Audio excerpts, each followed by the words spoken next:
Hey everybody, my name's Huddy. I make all the harnesses, and I wanted to do a not so quick video on installing the 50s Les Paul harnesses in your guitar so that you don't screw anything up if you've already bought one. And if you haven't bought one, maybe this will help you decide whether you think you're going to screw something up to the point where it can't be fixed, which isn't really possible. And or you think it should be fine and you go ahead and make it happen. I don't know, but either way, sit back, relax, and check it out.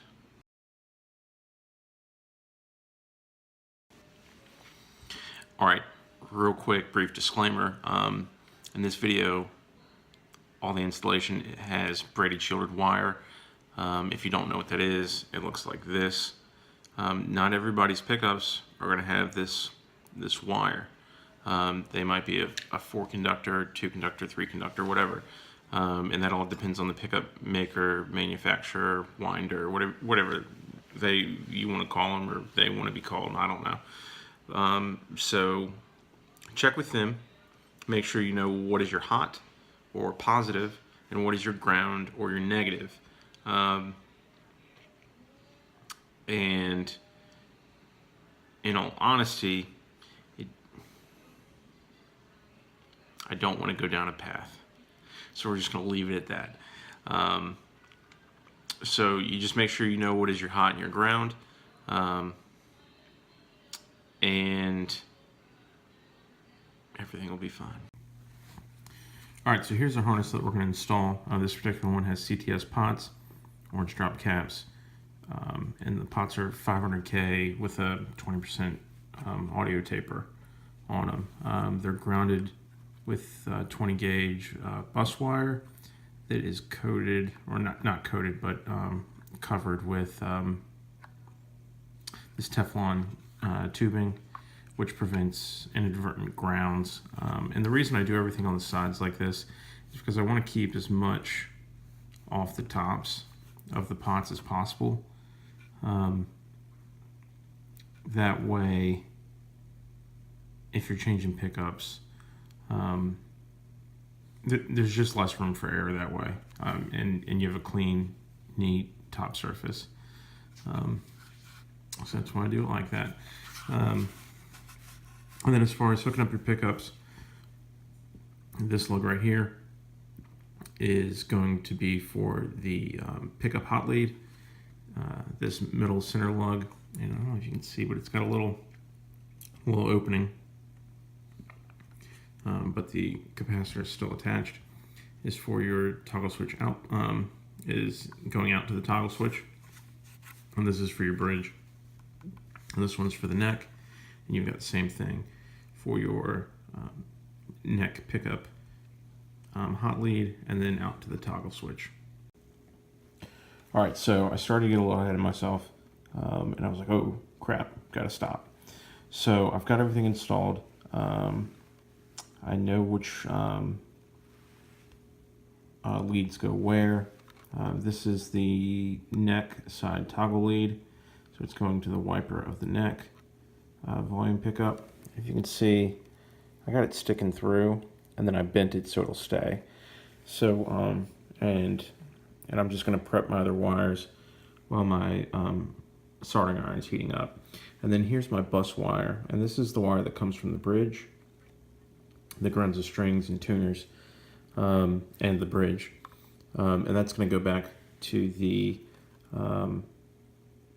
back of the volume pot. Or, well, it can go to any of the pots, but just for sake of being convenient right there, it's going to go to the back of the tone pot. But that's how it's supposed to look. I mean, pat myself on the back, it's pretty clean. And then pretty much we're just going to have 2 braided shielded leads going to this volume pot, 2 braided shielded leads going to this volume pot, and then another braided shielded lead covered in heat shrink. Because, and it has to be covered in heat shrink or PVC tubing or whatever you want to do, because if it touches, you know, like there, you'll get a short if it touches that lug, or say it touches a lug down here, that one, it'll act like your tone's all the way rolled off. You know, I mean, if it touches the back of a pot, it doesn't matter, but there's a lot of other stuff that's around that can cause issues. So yeah, and that one will just run right through to the output jack. So looking good so far. Just got the iron heating up, and just gonna make my connections and go from there. And here's one thing I forgot to show, and this is totally optional, and I just like to do it just because I like the way it keeps the phrase from showing. But I put a little bit of heat shrink on the end. That's only about 1/4 of an inch, and it just keeps everything together. The braided shield phrase, and you know, just keeps it looking organized, and eliminates a possibility of shorting out. So that's just going to go. I don't know if I can do that while looking through the camera. Oh, I did. Boom. So that's how that goes. And then once I solder it, I'll clip that little bit off. But that's, so I'm going to make those 2 connections real quick because my iron should be hot by now. And then clip the leads off. And then I'll move on to the pickups. All right, so as you can see, I've got this toggle lead going to the wiper lug of the neck pot, and then the bridge toggle lead going to the wiper lug of the bridge volume pot. I haven't soldered these down yet. I typically wait until I have, that's usually my last step, soldering everything to the back of the pots. I just want to get my connections made and everything out of the way, and then I'll solder you know, those in kind of one pass, and then the same with these. And then cannot forget to solder this bridge ground, because as that, you know, if it connected and disconnected from that metal,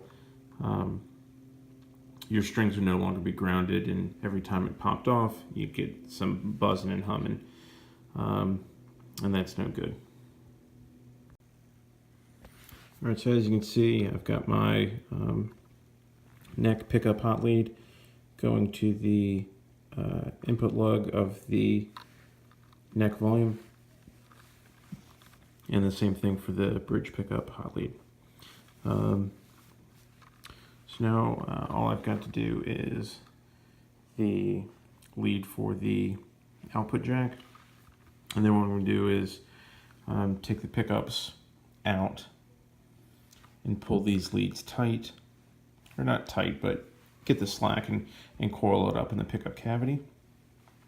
And that way I still have long leads in case I want to use these pickups for another project down the road, or if I want to take them out, replace them with something else, and sell these pickups. More often than not, the longer the leads in your pickups, the more money you can get for them. All right, so I've got my output jack lead cut to length. I slid on this heat shrink, and I'm going to slide on one more piece of heat shrink. It's maybe about 3/4 of an inch or so, or 7/8 or something long. And I always just eyeball it. It doesn't need to. I don't know if I can. Here, I'll do this. It's about the length of that guy, and again, I just eyeball it. So so I'm going to slide this over, and then I'm not going to heat anything up, and I'm going to solder this to the tip lug of the output jack. All right, so and I use this rag to just kind of protect stuff when I'm soldering. So I'll just let that cool down. It is cool, and try to do this with one hand. And I cannot, but you get the gist. Slide that over the tip lug. That'll prevent any movement. You shouldn't have to worry about this if you have a strong solder joint, but it also keeps any frayed edges from coming in contact with the tip. Alright, so now what I've done is I'm going to solder this braided shield to the sleeve lug of the output jack. And I've just got this kind of wrapped around and I'm holding it tight with a gator clip. Because even if I were to ask my wife to hold it for me, she would not, because it gets real hot and she'd yell at me. So get some gator clips. They're cheap and they're awesome. And that's like 90% of the trick to getting this stuff looking really nice and neat. Alright, so now that I've got this soldered, this loose heat shrink over here, I'm going to pull it up and then heat it up so it shrinks down here, and it won't have, the braided shield won't have any opportunity to touch anything and short it out. So here's the final result. And that'll just go right through there and mount to the bracket, or the, I don't know, jack plate, I guess you call it. And we'll be in Fat City. Once I mount this, I'm going to go ahead and pull up the pickups and pull these in, and then I'll show you what it looks like right before I solder all these grounds. Alright, so here's the deal. Just before soldering all the grounds, we've got the neck pickup start over. The neck toggle lead going to the wiper of the neck volume pot, the neck pickup hot lead, in this case it's braided shield, so it's just one thing, going to the previously wide open empty lug on the volume pot, and then we got the same thing for the bridge, coming from the toggle to the wiper, and then the pickup hot lead going to the input of the volume pot for the bridge.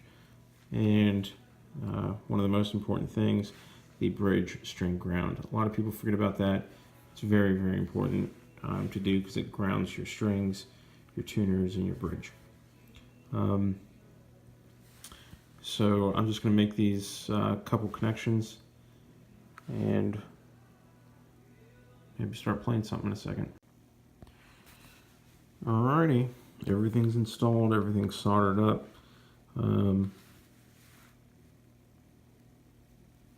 Got my the braided shields of each of the leads grounded down. They're not flying around. Scrape up some of that flux. And you know, typically I go over that. It's not really necessary, but you know, just to do like kind of like one bead. But when you install it, or when I'm soldering it in the cavity, as opposed to like, usually like I have it out and it's like resting, I don't know, like the board is like resting like that. And that's a very easy way to do it. There's a way to get it so that it sits, and you can kind of feed everything over. But the way that route is, it just would have been tough to put the pots in without just kind of mangling stuff up.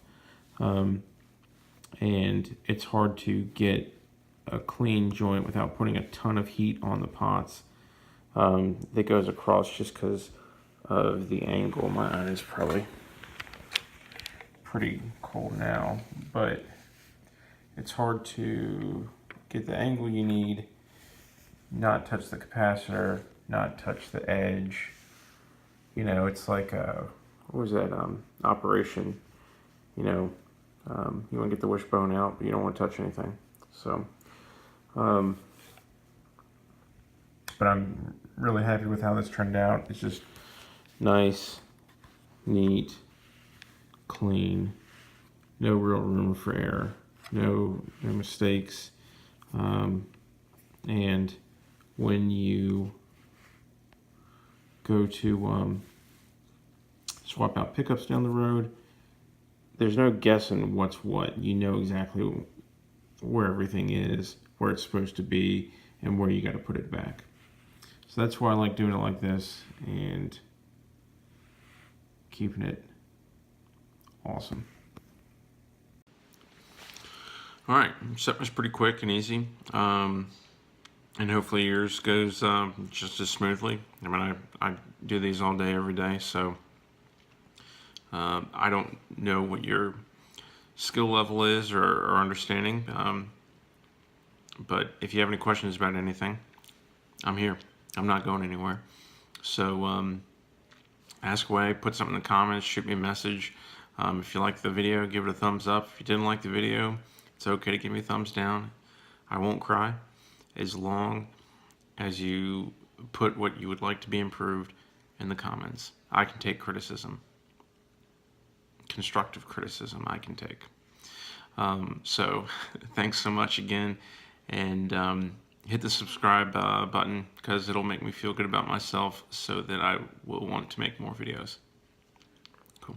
Thanks so much again. See y'all.